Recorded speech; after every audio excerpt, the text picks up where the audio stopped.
राधा स्वामी दयाल की दया, राधा स्वामी सहाय, राधा। 29 साल हो गए लगातार इस महीने में सत्संगी मानो, चाहे थोड़ा समय दिया जाता है फिर भी सत्संग होता है। लेकिन पहले जो सत्संग होते थे ना, तो उसमें मेरी राय हुआ करती कि मैं कब आऊँगा। लेकिन इस बार इन्होंने जल्दबाजी की है, और उसके साथ एक बात जुड़ी हुई ये थी कि आप लोगों की भावना थी कि जिस दिन महाराज जी आएंगे उसके बाद बारिश होगी, थी नहीं भावना।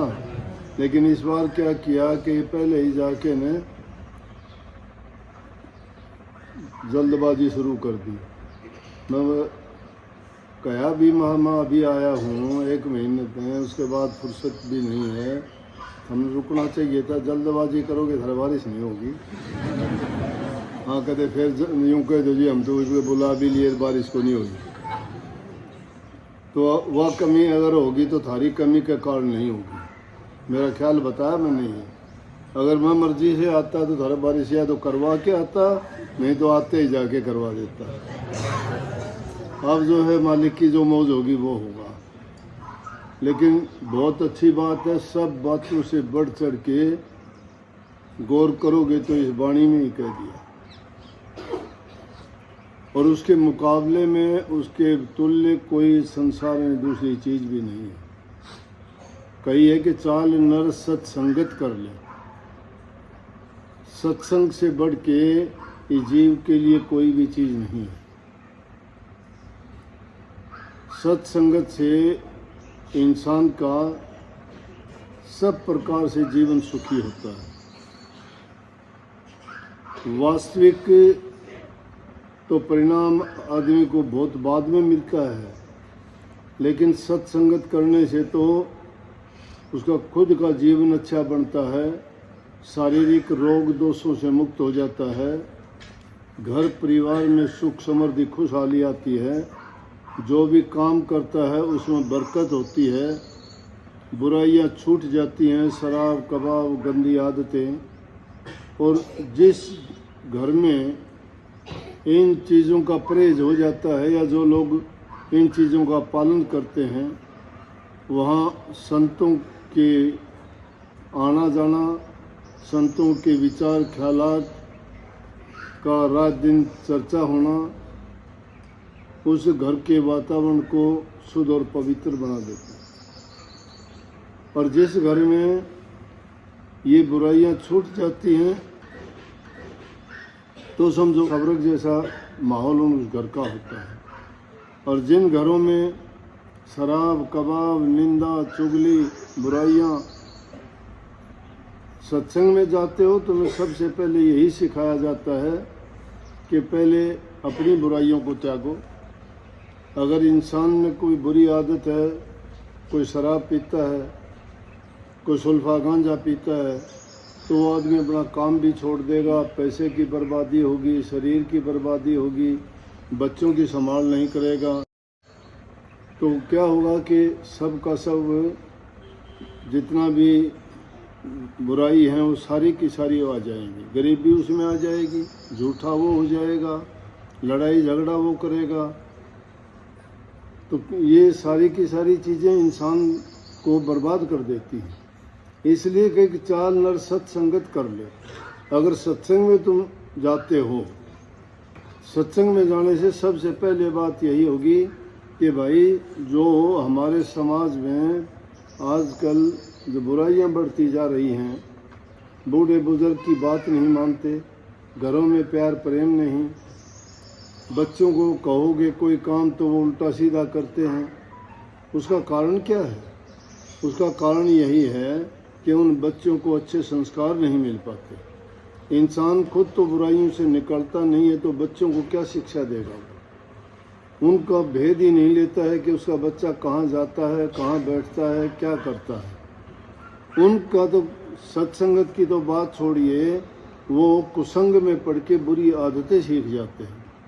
मेरे पास रोज़ाना काफ़ी ऐसे केस आते, छोटे छोटे बच्चों को लेके आते हैं, उनके माँ बाप कहते हैं ये लड़का कोई 10वीं पास, कोई 11वीं में है, कोई 12वीं में, बोला जी बुरी संगत में पड़ गया, इसने नशा करना शुरू कर दिया, बुरे बच्चों के साथ रह के और बुराइयां सीख ली, हुक्का बीड़ी ये पीता है। तो जब बच्चों को इतनी आज़ादी मिल जाती है, क्यों मिलती है आज़ादी? माँ बाप तो संभाल करता नहीं, जो खुद को अपनी बुराइयों से फुर्सत नहीं है, बच्चों कहाँ संभाल करेगा? जो समय पर बच्चों को संभालता है, देखता है, बच्चे भी घर में माहौल देखते हैं, तो अगर कोई कर भी लेगा तो आप भी उसको कहते हो अरे नालायक, हमारे तो 3 पीढ़ी में ये काम किसी ने नहीं किया था, तूने कैसे कर दिया? तो उस बच्चे को लाज लगती है, शर्म आती है, वो करते हुए सोचता है और बुराइयों से बिना बताए भी बचता है।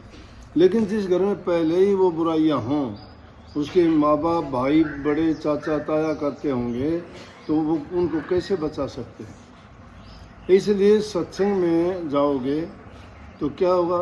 ज़िंदगी तो हमने कितनी बर्बाद कर दी, कितने जन्म खो दिए, याद भी नहीं है। मुश्किल से इंसान का चोला हमें मिला है, बहुत दुर्लभ देह है ये, कोटि जन्मों में भटका खाया, जब कहीं जाके इंसान का चोला पाया। और इसको पाके भी अगर हमने सतगुरु के नाम की भक्ति नहीं की, सेवा हमने नहीं सीखी, प्रेम हमने नहीं किया, तो क्या किया कि इस जीवन को भी बर्बाद करके चले गए। जो पिछले जन्मों की कर्म की गठड़ी थी वो सिर पर यूं की यूं बंधी रही। इंसान का चोला तो इसलिए मिला था कि जो हम खोटे मंदे कर्म का भार था, इस जन्म में अच्छी करनी करके सतगुरु के पास जाके नाम लेके उस कर्ज को उतारते और आगे के लिए अपने जीवन का वो रास्ता खोलते, जिसके कारण हमें संसार में फिर आना ही नहीं पड़ता। सबसे बुरा रोग किस चीज़ का है? जन्म मरण का है। लेकिन जन्म मरण तक तो जब पहुंचोगे, इंसान तो मरने को, मौत को गले लगाता है। लोग जीने का प्रयास करते हैं, इन गंदी आदतों को पकड़ के आदमी अपनी पूरी ज़िंदगी भी नहीं जीता। नहीं देखते, कोई शराब के नशे में कोई गलत काम कर बैठता है, उस नशे के कारण नहीं मिलते, किसी का कर्ज ले लेता है, अपनी घर ज़मीन बेच देता है। पुराने इतिहास देखो, बड़े बड़े राजे महाराजाओं ने क्या क्या किया, जुआ खेलने में या इन नशे और विषयों के कारण अपने राज तक गंवा दिए, सब कुछ अपना दाव पर लगा दिया। सब कुछ हारने के बाद उन जंगलों की खाक छाननी पड़ी। ये पीछे के किस्से और कहानी इसीलिए बताए और समझाए जाते हैं कि उन लोगों ने इस रास्ते पे चल के अपनी बर्बादी की, हमें उस रास्ते पे नहीं चलना चाहिए। परंतु समय बदलता है, समय एक जैसा नहीं रहता। जो सतयुग में इंसान के विचार ख्यालात थे, लंबी उम्र होती थी, शरीर में ताकत ज़्यादा होती थी, तो पाप कर्म इतना नहीं था। द्वापर युग आया तो उसमें आधा आधा हो गया, पाप भी उतना ही हो गया, पुण्य कर्म भी उतने ही हुए, लेकिन इस जीव की शक्ति घटती चली गई। और कलयुग में आके तो आप नहीं देखते, 60-65 की मुश्किल से 70-80 तक तो मुश्किल कोई आदमी पहुंचता होगा। लेकिन जब ये पता ही है इंसान को कि तेरी ज़िंदगी बहुत छोटी है, तो क्यों ना इसमें नेक काम किए जाएं। अगर बुरा करके जाओगे तो खुद का बुरा करते हो, किसी का दूसरे का बुरा नहीं कर सकते, क्योंकि बुरा करने के बाद में जो उसका कर्म का परिणाम होगा वो तो हमें भोगना है, दूसरा थोड़ा भोगेगा। इसलिए अपना कर्म सुधारना और बढ़ाना चाहिए। और इससे बढ़ के शुभ कर्म कोई नहीं हो सकता कि संतों की शरण लेके उनसे नाम की जुगत पूछ के नाम भक्ति में अपना मन लगाना चाहिए। जीवन में अपना कमाया हक हलाल की कमाई खुद खाओ, बच्चों को भी वही दो। नहीं तो अगर तुम्हें गलत तरीके से तुम्हारे पास पैसा आता है, चोरी का है या हेरा फेरी का है या किसी और दूसरे तरीके से आया है, छल कपट बेईमानी का है, वो तुम्हारे संतान को बिगाड़ देगा, आपको बिगाड़ देगा। क्योंकि वो अन्न खाने से हमारे विचार बदल जाएंगे। जैसा अन्न खाता है वैसे ही उसके विचार और ख्यालात भी हो जाते हैं।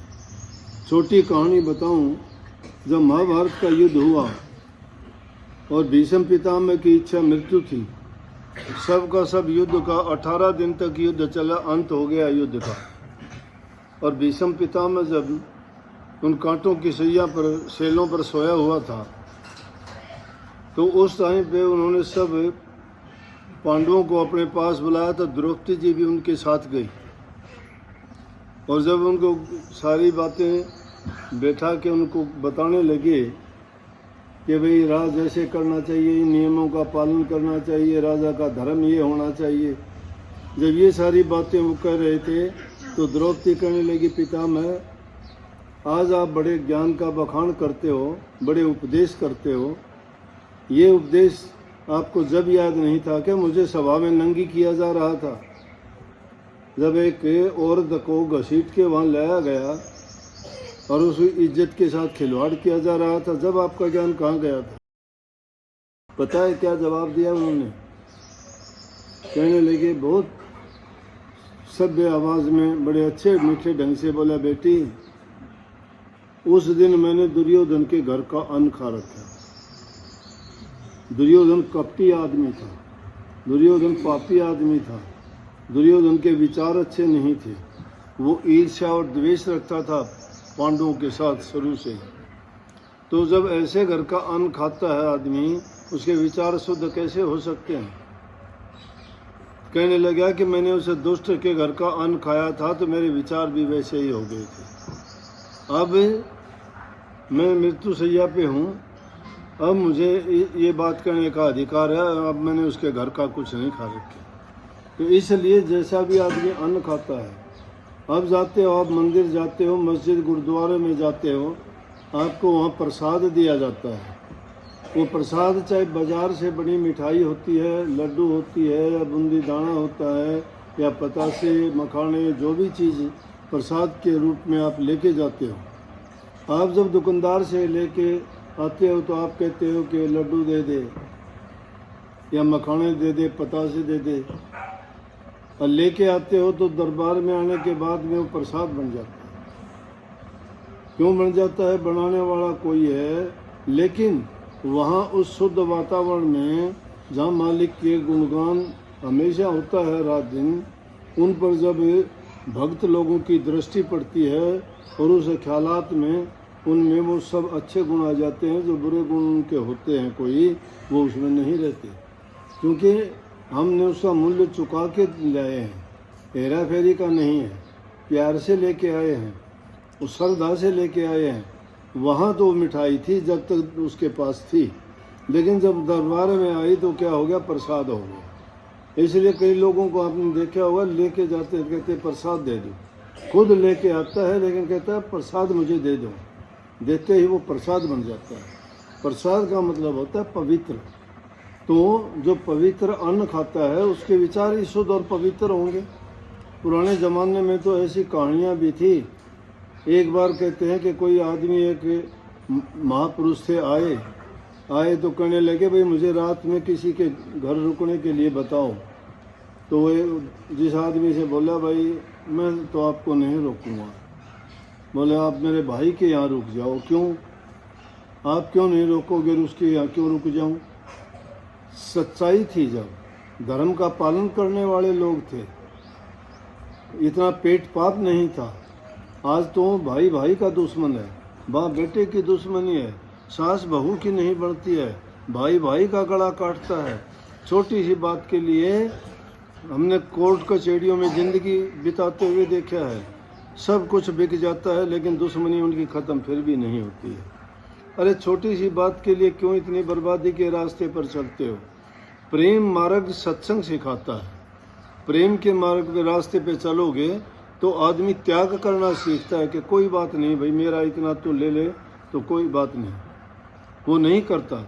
लेकिन छोटी सी बात के लिए नहीं सुनते। अखबारों में, टीवी में देखते हो, कोई किसी का उनका झगड़ा होता है, छोटा सा लेन देन होता है, उसी के लिए इंसान की जान ले लेते हैं। जान की कीमत जानते नहीं कितनी है, कितना पवित्र चोला है ये। नारायणी दे इसको कहा परमात्मा का रूप है, लेकिन इसके ऊपर इसको बर्बादी करते हुए देर नहीं लगाते। आप सोचना चाहिए कि ये जीवन कितनी मुश्किल से हमें मिला है, हम उसके साथ क्या खिलवाड़ करते हैं। तो कहने लगा भाई मेरे यहाँ तो अन्न ठीक नहीं है मेरा। बोला कि क्यों, क्या कारण, तेरा अन्न ठीक क्यों नहीं है? बोला एक पड़ोसी का पानी टूट के मेरे खेत में लग गया, पानी टूट के मेरे खेत में इस साल लग गया, इसलिए मेरा अन्न पवित्र नहीं है, उसके पानी लगने के कारण हुआ है। लेकिन मेरे भाई का अन्न पवित्र है, उसमें कोई वो नहीं है, आप उसके घर रुकोगे तो उसका अन्न खा सकते। जब लोगों में इतना ख्याल और विचार था, अन्न की शुद्धता, संगति का प्रभाव, वातावरण, ये चीज़ ऐसे हैं कि इंसान के विचारों पर प्रभाव डालते हैं। देखते हैं दर्शन का, इसीलिए कहते हो दर्शन में बहुत गुण है। नेक इंसान के दर्शन करते हो, नेक इंसानों के साथ बैठते हो, उनके साथ मिलते हो, मन को प्रसन्नता मिलती है, शांति मिलती है, और तुम्हारे अंदर के जो विचार हैं वो भावना बदलती चली जाती है। संग इंसान को सुधार देता है, संग ही इंसान को बर्बाद कर देता है। कुशल इस वाणी में कबीर साहब ने फरमाया है कि भाई अपने जीवन को व्यर्थ ना खो, इसकी बड़ी कीमत है, एक एक सांस की कीमत बहुत ज़्यादा है। कही है कि कहता हूँ कह जात और काहे बजाऊँ ढोल, सांसा खाली जात है 3 लोक का मोल। कि सांस की 3 लोक के बराबर कीमत है, लेकिन ढोल बजा के कहने से कौन सुनेगा? जिनकी नीयत खोटी और ख़राब हो चुकी, जो धर्म कर्म में विश्वास रखते ही नहीं हैं, जो राक्षस बुद्धि के लोग हैं, उन पर कोई असर नहीं होता।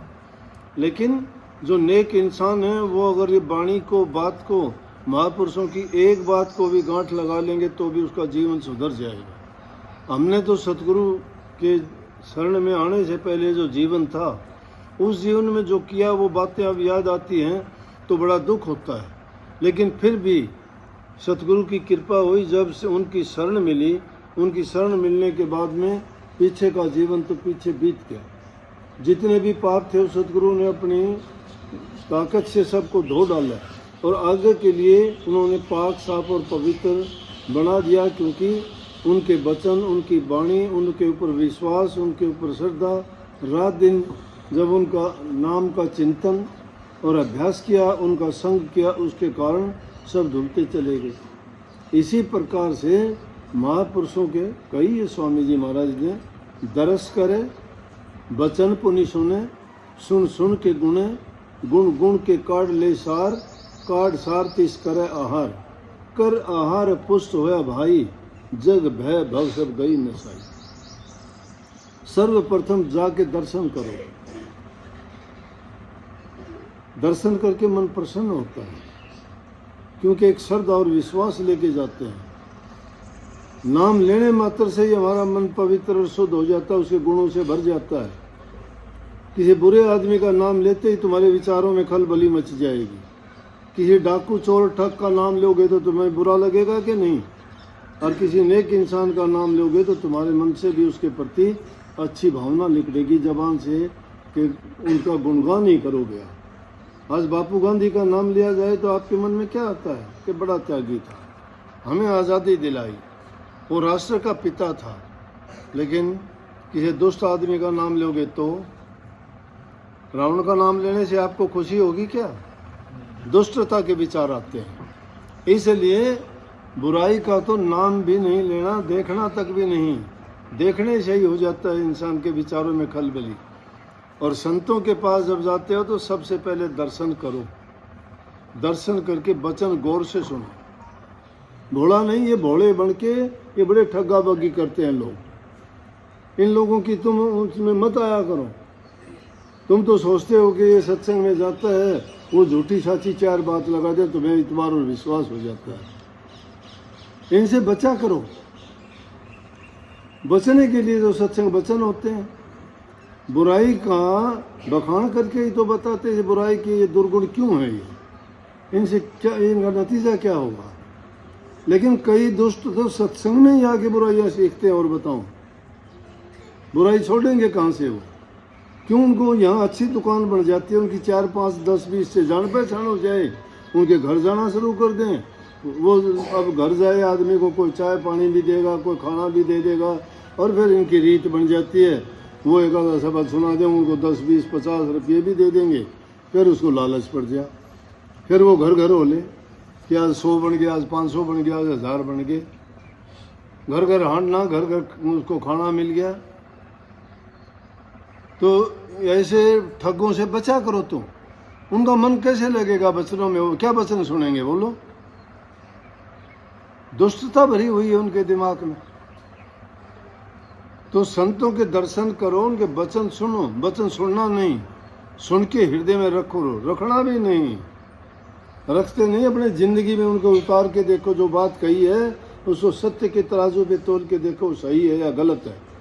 अगर वो सही नहीं उतरती है तो छोड़ दो उसको। मैं तो ये बात आम कहा करता हूँ। ये कई माता बहन अपने जाती हैं तो कहती हैं कि जी मेरा घरवाला नहीं आने देता। मैं समझता हूँ क्यों नहीं आने देता, आप भी समझते हो। जो खुद बेकार इंसान होगा वो कैसे जाने देगा। मैं कहता हूँ भाई तुम एक काम कहा करो उनसे कि तू सत्संग में चल के देख, अगर तुझे इतनी भी बुराई मिल जाए तो मुझे भी रोक देना, कभी नहीं जाऊंगे, तू भी मत आना। लेकिन अगर तुझे बुराई नहीं मिले तो तू स्वीकार कर लेना, तेरी जो गंदी आदत है शराब पीने की, झूठ बोलने की, हेरा फेरी करने की, इधर उधर झांकने की, तू वो छोड़ दे। अगर तेरे को लगे कि हाँ बुराई है तो मैं भी नहीं जाऊंगी कभी भी। अब वो क्या करते हैं, उनका रास्ता गलत है। वो सोचता है ये सत्संग में जाएगी तो आके तेरे को कहेगी कि गलत बात है, छोड़ी इसको। वो छोड़ना नहीं चाहता, तो उस गंदे पानी को पी के जीवन बर्बाद करते हो। इन छोटे छोटे बच्चों के अंदर बुरी आदतें पड़ती जा रही हैं। ये नशा पंजाब से चल के और उधर से होता हुआ हमारे यहाँ भी प्रवेश कर गया है। गांव में देखते हैं कि पता नहीं इंजेक्शन लगाते हैं, कोई क्या क्या ऊट पटांग ऐसे नशे करने शुरू कर दिए। बच्चों को संभालो, उनका बच्चों का कसूर नहीं है, कसूर आप लोगों का। आप उनको देखते नहीं है। अगर समय पर नहीं संभालोगे तो माँ बाप की पूंजी तो उसकी संतान होती है, और उसकी संतान बिगड़ गई तो इंसान का जीवन क्या रह गया फिर। अपने आप में खुद सुधरो, बच्चों को सुधारो, उनके ऊपर नज़र रखो, उनकी ज़रूरत है वो ज़रूरत पूरी करो, लेकिन उनकी इच्छा पूरी ना करो। इच्छा क्या है उनकी, कोई भी इच्छा कर लेंगे वो तो। उसकी ज़रूरत कापी किताब की है, कपड़ों की है, लत्ते जूती की है, पढ़ाई संबंधी और कोई चीज़ है वो ज़रूरत है, खाने पीने का इंतज़ाम उसका है। ये उसकी ज़रूरत पूरी करो, इच्छा पूरी नहीं करो। इच्छा आज इच्छा एक होगी, कल को दूसरी भी होगी, परसों तीसरी भी होगी। इसलिए बच्चे की ज़रूरत है वो पूरी करो, उनको सही रास्ता दिखाओगे, तुम सुखी रहोगे, बड़े होगे तुम्हारा ऊंचा नाम करेंगे, खानदान का नाम ऊंचा करेंगे, जीवन उसका सफल होगा। बच्चों के दिमाग में ये बात डालो कि हम अगर तुझे किसी काम से रोकते हैं, मना करते हैं, हमारा हित नहीं, हम तेरे लिए करते हैं कि तेरा भविष्य अच्छा बने, तेरा जीवन अच्छा चले, शांति से बीते। जिस इंसान के घरों में बच्चे बिगड़े हुए हैं, सारे इधर उधर आपस में विचार नहीं मिलते हैं, मां सत्संग का क्या काम होगा? सत्संग में जाओगे तो फायदा क्या होगा, क्या सुधार होगा उससे? या अगर तुमने नाम ले लिया, सत्संग में जाते हुए तुम्हें क्या बैठ सकोगे 2 मिनट के लिए भी एकाग्रचित? कभी हो सके? चित्त तो वैसे ही भंग रहेगा, चिंताओं से भरा रहेगा दिमाग में। तो इसलिए ये आसपास का वातावरण अच्छा हो, घर का वातावरण अच्छा हो, खुद का इंसान का आचरण अच्छा हो, सबके साथ मीठा बोलो, सेवा करो, जो तुम्हारे से हो सकता है मन से, वचन से, कर्म से किसी का बुरा ना करो। किसी का बुरा ना करो, तुम्हारा बुरा कोई नहीं कर सकता। तुम अच्छा करो, दुश्मन का भी अच्छा करो। कोई तुम्हें कह देता है तो जवाब मत दो, उसका जवाब परमात्मा दे देगा। तुम अगर जवाब दोगे फिर गलत हो जाएगा, क्योंकि तुमने गलत कर दिया। उसने गलत किया था, तुमने भी गलत कर दिया। एक अगर गलत करता है, तुम गलत ना करो। कीचड़ से कीचड़ साफ नहीं होता है, बुराई से बुराई नहीं मिटती है। बुराई को मिटाने के लिए अच्छाई और सच्चाई का रास्ता अपनाना पड़ता है। महान वो बनते हैं जो महान काम करते हैं, महानता के लक्षण हैं कि तुम्हारे से गलती होती है तो माफ़ी मांगो कि गलती होगी, माफ़ करो। दूसरा कर देता है तो अपने आप ही माफ़ कर दो, तुम्हारे दिल में मैल ना रखो उसका, अपने आप सब दुख और दुविधा दूर हो जाएगी। सत्संग में आते हो तो कुछ सीख के लेके जाया करो। ये थोड़ा है कि छोटी सी बात के लिए झगड़ा कर लिया कि तेरा घर है, मैं मोरी यहाँ नहीं लगाने दूंगा, मैं तुझे यहाँ बारना नहीं लगाने दूंगा, तेरी वो भैंस नहीं गुजरने दूंगा यहाँ से, तेरे को यहाँ पानी की नाली नहीं ले जाने दूंगा। अरे क्या है, अच्छी जगह ले जाने देना, तेरा भी कुछ ना कुछ फ़ायदा होगा, इसका भी हो जाएगा, इसका होगा तो तेरा भी अच्छा होगा। तू एक एहसान करेगा जो सारी ज़िंदगी उस एहसान को नहीं भूलेगा। अरे एक छोटी सी बात करके क्यों दुश्मनी पालता है, कितने दिन के लिए पालता है, क्या पता है उसका कब संदेश आ जाए, कब चला जाए। अगर एक नेक काम कर देगा तुझे ज़िंदगी भर लोग याद रखेंगे कि वो बहुत अच्छा इंसान था भाई, मेरा तो एक काम पड़ा था उसने ये किया। अगर तुमने बुरा कर दिया तो उन्हें क्या कहेंगे, अच्छा क्या हुआ, अच्छा दुष्ट आदमी था, उसका पीछा छूटा, पाप कटा। कोई उसको याद नहीं करता। रावण को उस पीढ़ियाँ गुजर गई, युग बीत गए, आज तक उसका पाप नहीं मिटा। आज तक भी झूठा कागज़ का बना के भी फूंकते हैं। बताओ, रावण थोड़ा डरता है, उसकी बुराइयाँ अब भी खड़ी हैं, वो अभी नहीं जड़ी, वो कितने युग बीत गए। जलाते हैं, हर साल जला देते हैं। हमारे अंदर भी दुष्ट विचार, रावण विचार हैं। उन विचारों को पनपने ना दो, दफना दो अंदर में। विशाल हृदय वाले बनो। दरिया में कितनी चीज़ें, मेंढक, मछली, सब गंद पंद उसमें पड़ता है। दरिया में बदबू आती है क्या कभी? विशाल है। तो जिसका हृदय विशाल होगा वो सारी बातों को झेल लेगा। सत्संग ये सिखाता है। और जब ऐसा जब सीख जाओगे ना तो तुम बैठे बैठे मेरे से पूछ लो, यहाँ ध्यान लग जाएगा, यहाँ बैठे बैठे लग जाएगा। और नहीं तो तुम कितने घर में जाके कोशिश कर लेना, कहीं भी नहीं लगेगा। क्योंकि मन के अंदर जो विष भरा हुआ है, जहर, उसको निकालो। शुद्ध विचार नहीं है, शुद्ध विचार भरो इसमें। जब शुद्ध मन होगा, शुद्ध विचार होंगे, जीवन पवित्र होगा, वातावरण आसपास का अच्छा होगा, हंस के सबसे बात करोगे, घरों में जाओगे, हंसी खुशी का माहौल होगा। अरे हंसी खुशी में जहाँ कहीं जाते हो, तुम उदास जाते हो तो तुम भी उनको देख के हंसते हो, तुम भी खुशी बनाते हो। ब्याह शादी में जाते हो, नाच गाना देखते हो, तुम्हारा भी मन नाचने को करता होगा। और अगर किसी का अफसोस करने जाते हो तो चाहे मन में कितनी खुशी हो, वहाँ जाके मुंह लटका के बैठो ही झूठे जाते, है कि नहीं ये बात? तो खुशी का माहौल में तो आदमी खुश रहता है, और जहाँ बुराई हो तो वहाँ तो हिसाब दूसरा होगा ना। इसलिए सत्संग में आओ, शुद्ध विचार लेके जाओ, खुशी खुशी अपना जीवन बिताओ। कोई कहता है कह जाने दो, कहने दो, भूल जाओ। जिनके पास जो है वही तो कहेंगे। बहुत बहुत आशीर्वाद।